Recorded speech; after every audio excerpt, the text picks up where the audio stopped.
আসসালামু আলাইকুম আপনাদের সবাইকে। লার্ন উইথ আইআরএস চ্যানেলটিতে আপনাদের সবাইকে আরও একবার স্বাগত। এটি আমার চ্যানেলের third video as well as Photoshop কোর্সের থার্ড নাম্বার লেসন, যেই কোর্সের কথা আমি আপনাদের আগের ক্লাসেও বলেছি। তো আজকের টিউটোরিয়াল ভিডিওটি বানানো হয়েছে অ্যাডোবি ফটোশপের কুইক সিলেকশন টুলের ব্যবহার এবং ব্যবহার ক্ষেত্রগুলো নিয়ে। আজকের এই ভিডিওটিতে অ্যাডোবি ফটোশপের এই টুলটি, অর্থাৎ যেটিকে কুইক সিলেকশন টুল বলা হয়, সেটি কিভাবে ব্যবহার করতে হয় এবং কোন কোন কাজের ক্ষেত্রে ব্যবহার করতে হয় সেটি আমরা দেখব এবং শিখব। Let's go. চলেন শুরু করা যাক। প্রথমে আমরা পিএসএ যাব।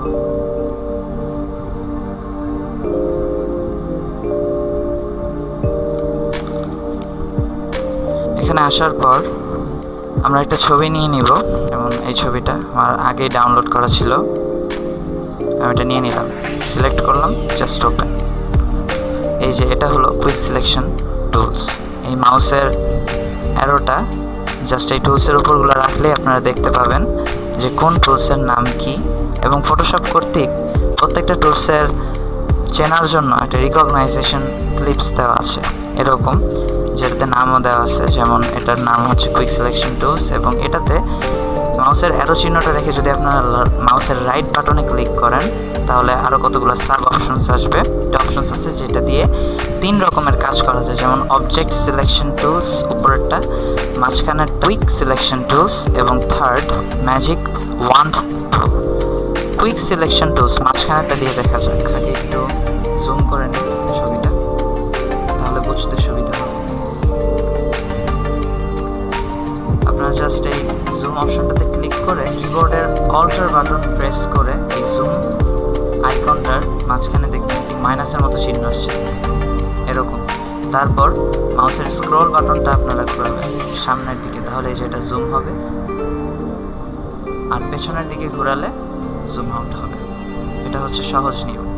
আর যদি অল্টার ছেড়ে দিয়ে আপনারা এভাবে ক্লিক করেন তাহলে জুম হবে, কিন্তু জুম আউট করতে গেলে তখন আবার ম্যানুয়ালি মাউসের রাইট বাটন ক্লিক করে এইভাবে জুম আউট করতে হবে, অথবা স্ক্রিন অনুযায়ী ফিট করতে চান তাহলে এই ফিট অন স্ক্রিনে ক্লিক করুন, জাস্ট। কিন্তু আমার কাছে এই অল্টার বাটনটা প্রেস করে মাউসের স্ক্রলিং বাটনটা দিয়ে কন্ট্রোল করাটাই বেটার মনে হয়েছে। এটা জরুরি হয়।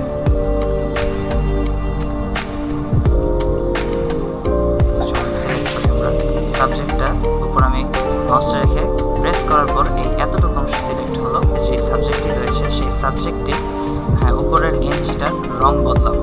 আসুন দেখা যায় কীভাবে বদলানো যায়। এই সিলেকশন টুলসটাতেও যদি আপনারা অল্টার চাপ দেন দেখবেন একটা মাইনাসের মতো চিহ্ন আসছে। এটা দিয়ে সিলেকশন পোর্শনগুলো কাটা যায়। আপনারা যতটুকু অংশ সিলেক্ট করতে চান অতটুকুই সিলেক্ট করতে পারবেন নিজের মতো করে। এভাবে এই আমরা করে দিলাম জামার সাইজের। হ্যাঁ, আর আপনারা যদি এই যে এই সিলেকশন টুলটার কুইক সিলেকশন টুলসের এই আইকনটা আপনারা ছোট করতে পারবেন, বড় করতে পারবেন। কিবোর্ডের মধ্যে যেই কিটার মধ্যে সেকেন্ড এবং থার্ড ব্র্যাকেটের আইকনসটা দেওয়া আছে সেটাতে ডান পাশের ব্র্যাকেটটা চাপ দিলে এটা বড় হবে এভাবে, আর বাম পাশেরটা চাপ দিলে এভাবে ছোট হবে। জায়গা অনুযায়ী আপনারা ছোট বড় করে নেবেন। চলুন এখন এই জামার শেপটা যে আমরা নিলাম এই সিলেকশন টুলসের মাধ্যমে এটার কালারটা চেঞ্জ করা যাক।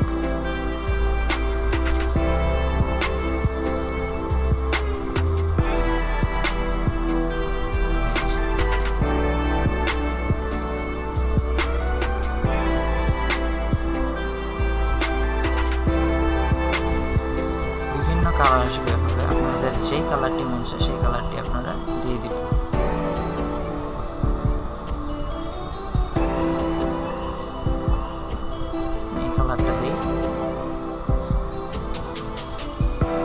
যেহেতু সূর্য এর পিছনে আছে তাহলে এই পাশে একটু কালারটা ডার্কই দেখা যাবে, সো ডার্ক দিলাম। এখন এই লেয়ারের আমি এই সাবজেক্টটাকে পুরোটাকে আমি গ্র্যাব করব। গ্র্যাব করে এটার আরেকটা কপি বানানো যাবে, সেটা আমি আপনাদেরকে দেখাচ্ছি।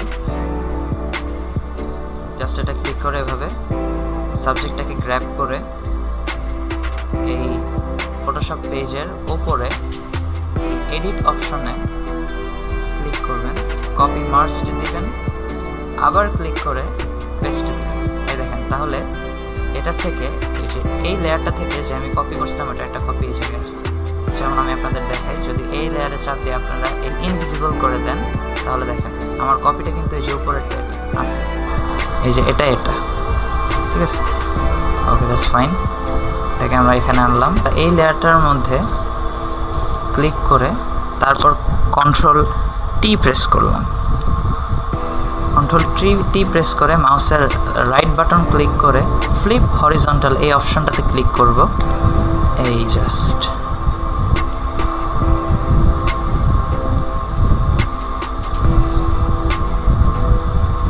ছোট করে নিলাম,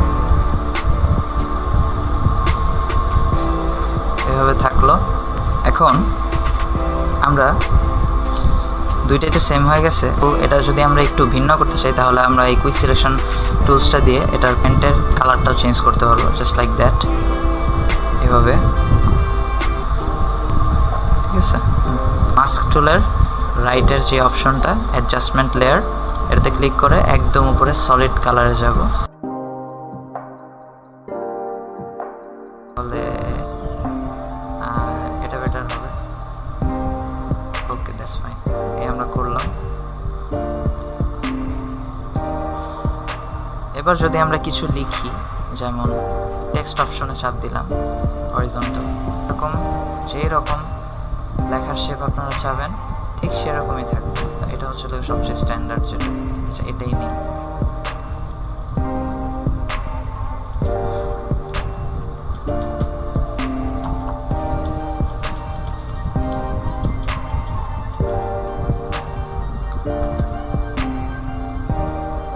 এবার এটাকে আমরা Ctrl+T চাপ দিয়ে সিলেক্ট করলাম অনলি টেক্সট পোর্শনটাকে।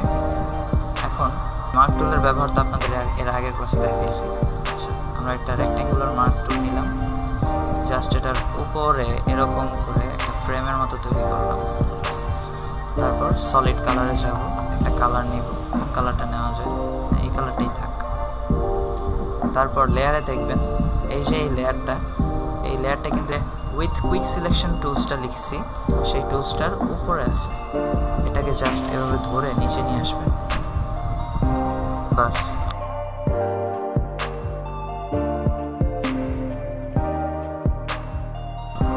আপনারা যদি Ctrl+T প্রেস করে যে এই জিনিসটাকে সরাতে চান তাহলে আপনার শুধু এই মার্ক টুল দিয়ে যে পোর্শনটা আমি অন্য কালার করছি শুধু সেই পোর্শনটাই এসে পড়বে, বাদ বাকি কিছুই আসবে না।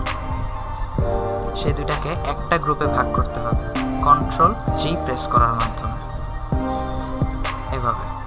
এখন এই টেক্সট টুলের নিচে যেটা আছে সেটাকেও এই গ্রুপের ভিতর আমি নিয়ে যাই, এভাবে। তারপর এই গ্রুপটাকে ছোট করলাম, এটাতে ক্লিক করে, হ্যাঁ এই গ্রুপটাতে ক্লিক করে তারপর Ctrl+T প্রেস করলেই দুইটা একসাথে গ্র্যাব হবে। তারপর আপনারা এটাকে ছোট করে এই সাবজেক্টের হাতে দিয়ে দিবেন। আচ্ছা, ছোট করার আগে দুইটা স্টিক দিয়ে নিই।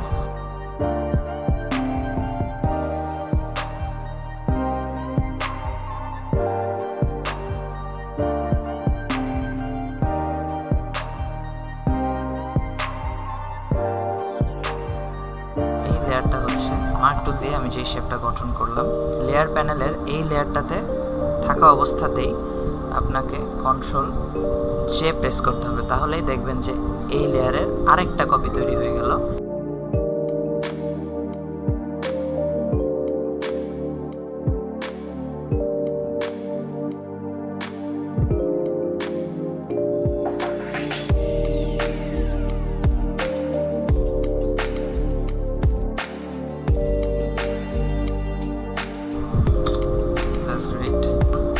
এই দুইটা লেয়ারকেও এই গ্রুপের সাথে অ্যাড করে দিতে হবে, বিকজ আমাদের এই সবগুলা একবারে ধরে এই সাবজেক্টের হাতের উপরে দিতে হবে।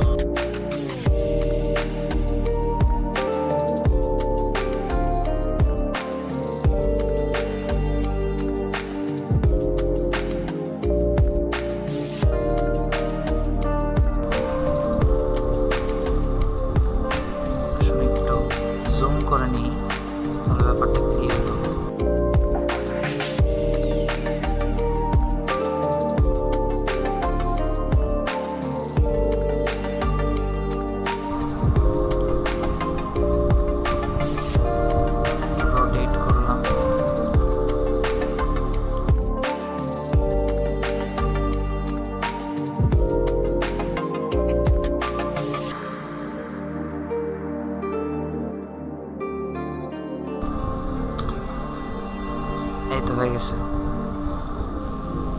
এখন অল্টার প্রেস করা অবস্থাতে জুম আউট করি, দেখি কেমন হয়েছে ছবিটা। ঠিক আছে, সরাই দেখি। ঠিক আছে,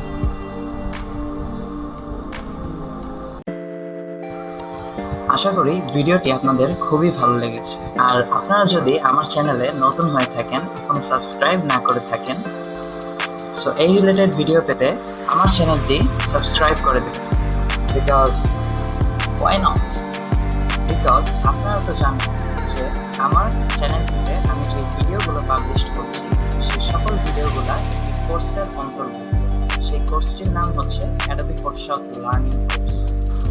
যেই কোর্সটিতে থাকবে অ্যাডোবি ফটোশপ কি, অ্যাডোবি ফটোশপে কি কি করা যায় এবং অ্যাডোবি ফটোশপের ভেতরে থাকা বিভিন্ন টুলসগুলো, বেসিক থেকে হাই কমপ্লিকেটেড টুলসের প্রত্যেকটার ব্যবহার বাংলা টিউটোরিয়াল অনুযায়ী আমি আপনাদেরকে প্রেজেন্ট করব, যেন আপনারা ভালো মতো বুঝতে পারেন, উইথ ইংলিশ সাবটাইটেলস। তো বুঝতেই পারছেন এই কোর্সটি আপনাদের জন্য খুবই বেনিফিশিয়াল হতে যাচ্ছে।